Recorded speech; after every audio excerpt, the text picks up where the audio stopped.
Property pains in retirement. When is enough enough? Retiring at 55 and on the golf course, does it still happen? Is it still the dream? Stay tuned.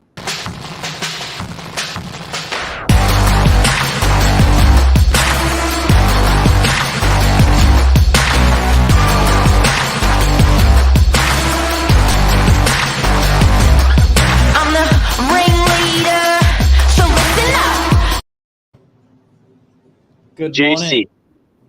Juicy topic. It is. But you know what's really exciting? We're both on our way, Mark.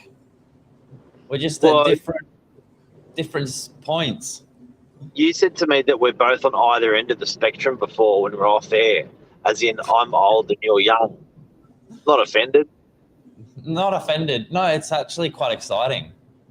I'm actually quite envious because you're nearly there. You're just like cruising. Hey, tell me, you're 18, 19, sorry. What is retirement, what is like the pinnacle when you were going through school, old people, came out of school now, what is your like pin up of, yep, that's a good retirement? I think it's got nothing to do with the age for me. It's more that when your time comes and you go to the casino and you cash in all your chips, then you can just do whatever you want to do.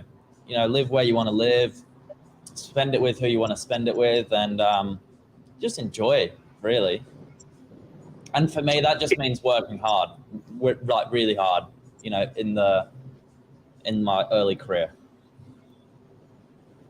And this is really interesting. I find this really interesting because it's a new generation. So it's a destination or it's a journey retirement. No, it's a journey. It's a journey. There is no destination. Interesting. Yeah. But what about you? Because you said it's changed. Mine's changed, and we're going to relate this back to investing in a property and what the amount of you have to invest in property to realise your happiness in retirement. And look, this is not investment advice or financial advice, but I guess it's a personal observation of what we see clients do and don't do and stuff like that. And everyone's different. It's a moving feast a little bit. But you know what, Billy, when I was your age, I can't believe I just said that. It sounded old.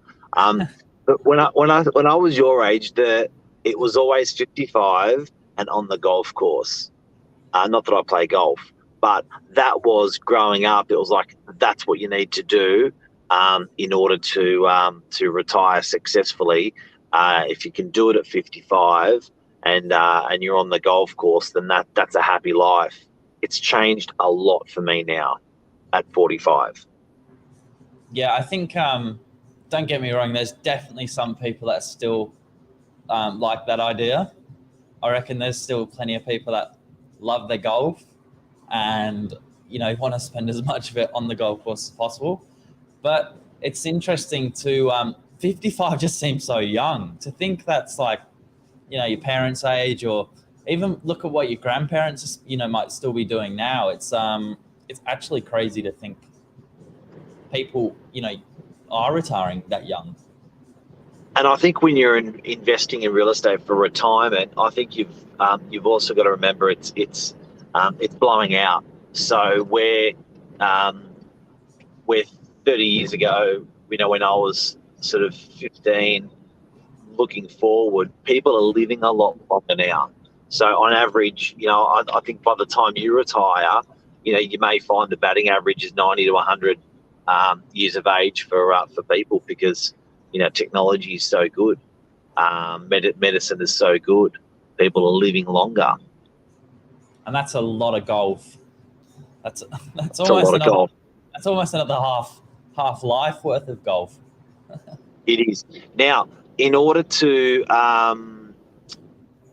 retire, what are the stats that they say an average Australian's going to need? We were looking at those this morning because something that scared me is if you are single and retired, it's going to cost you almost double than if you are a couple and retired. So I think one strong tip for someone like you, Billy, is keep yourself married in retirement. I've got to find someone yet. I'm only halfway there. All right, so what are those numbers you got? What was the number we need for retirement for an average Australian? So and then we're going to relate that back to property. Yeah, according to the Australian Superannuation Fund Association, for a hot single, $545,000 in superannuation savings or some sort of savings. And for a couple, it was, I think, $640,000. Okay. So that's like, I guess it can be cash invested into some form of investment, maybe stocks, maybe property, but whatever. But that's it. That's the lump that you got to have for retirement after your home that you live in. Yeah. And then it got a little bit confusing because it was talking about, what you need to live on to then spend. And that number fluctuated a little bit, and it didn't really make sense with the savings because it was saying you need like around 70,000 or whatever a year to spend, and you're going to go through your savings pretty quick if that's the case. But I think that's the idea of what's tucked away, not actually spending money. Having it invested, well, and having that money coming in.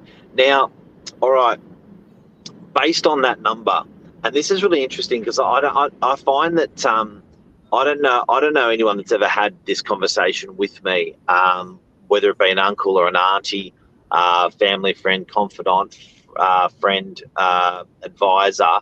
I guess no one really holds your hand and has this sort of discussion, but it's interesting this morning. Guys, I'd love to know, it's a live show, if you've got any questions about investing in property for retirement, ask them. I'd love to know what your ideal retirement looks like, or what you're actually genuinely planning. Now, Luke's I think on the right angle of what he's mentioned about buying and selling down. So, how do we get into this? How do we get into the position to have $645,000 as a couple, cold hard cash invested in stocks or property? How do we do that? Well, that's not easy, is it? First of all, that's a lot of money. It's a shitload.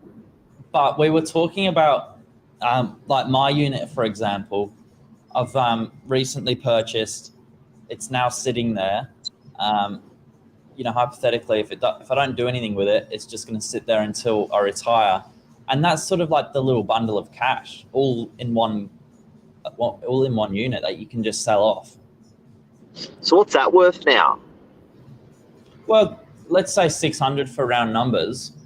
I'm almost there. I'm almost at retirement. All right. So it depends if you're single or if you're a couple, Billy.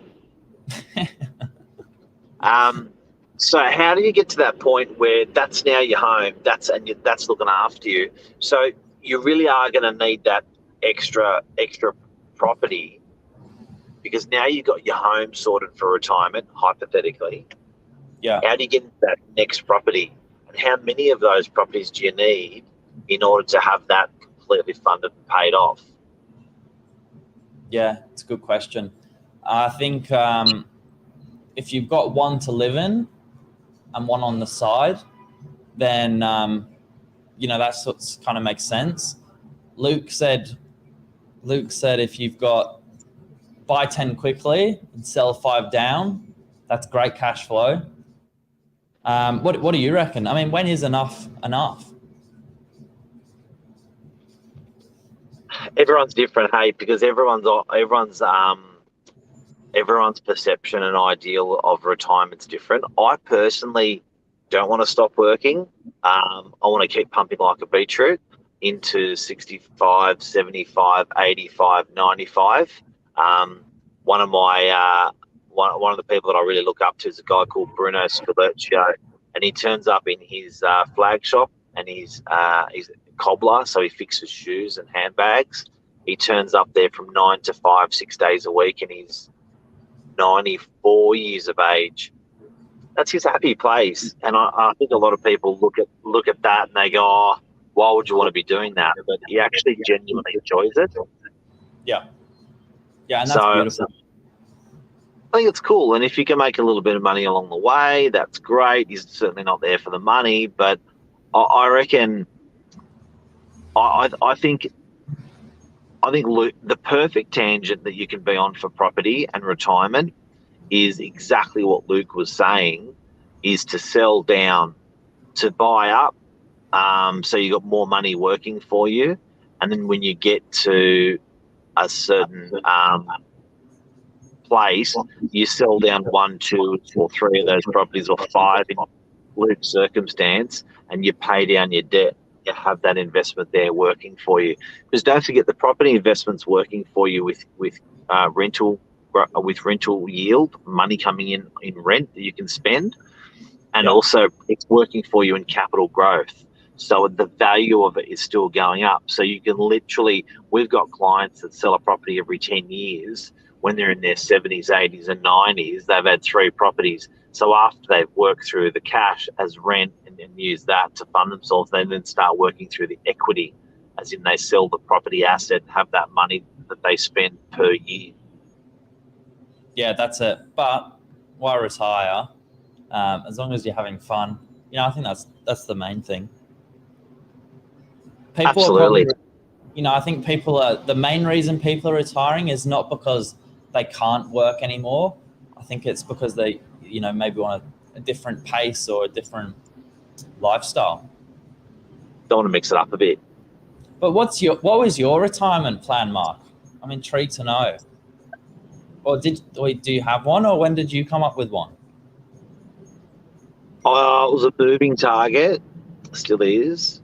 And I would like, ideally, when I'm in my 70s, still a real estate agent. Yeah. And still a bit like Michelle's boss, I reckon. I'm still working in real estate and Hollywood hours. So probably more like school hours. So that maybe that 9 to 3. Oh, that's like celebrity. Yeah. And then I reckon if I can pick up my grandkids from school or drop them off to school, help my kids out, I'd be really happy with that. And then probably triple my holidays. Yeah, nice. So you're not a destination, you're also a journey, would you say? Yeah, absolutely. I think it's a journey, and you know what, I've got to say this, Billy, I can't tell you how many people I've seen turn to shit when they retire. Yeah, you like to say is an empty mind is devil's playground. An empty mind is the devil's playground. So people clear the table. They get rid of work. They get rid of debt. They just clear the table, and then for 6 months that's really cool. For a year, it's like, kind of like, this is getting a bit weird. And 2 years later, they're like, I'm really bored. Yeah. But Michelle's boss, Michael, real estate agent, 45 years. He does 6 days a week. That's cold. Loves it. Yeah. And I'm sure that this is an interesting one, because I'd love to actually get him on air to talk about it. But it's interesting because I'm sure he doesn't need to, but he wants to. That's the difference. That's the secret herbs and spices. I reckon that's it, and that's retirement.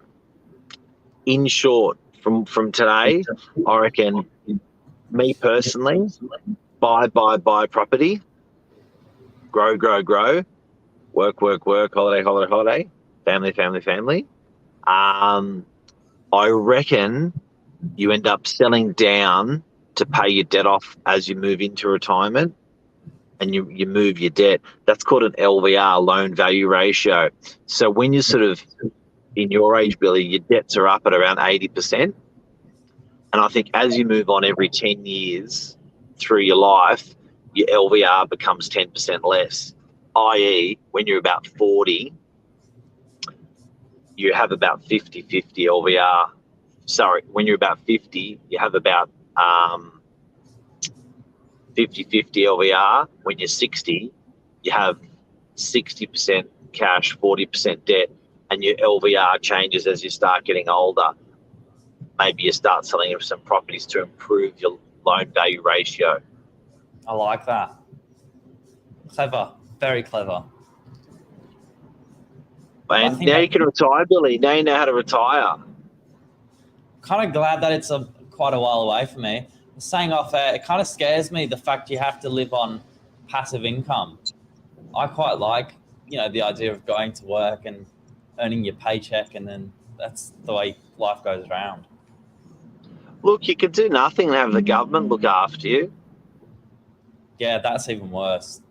I just don't like I not for me, but I do see a beauty in it. That you live, got to live a little bit leaner, but everyone interpretation of life and retirement's different. So anyway, nice, you've got the option. Signing off. That's it. Take care, mate. Buy some property so you can retire better. That's the idea. Stay up. Ciao.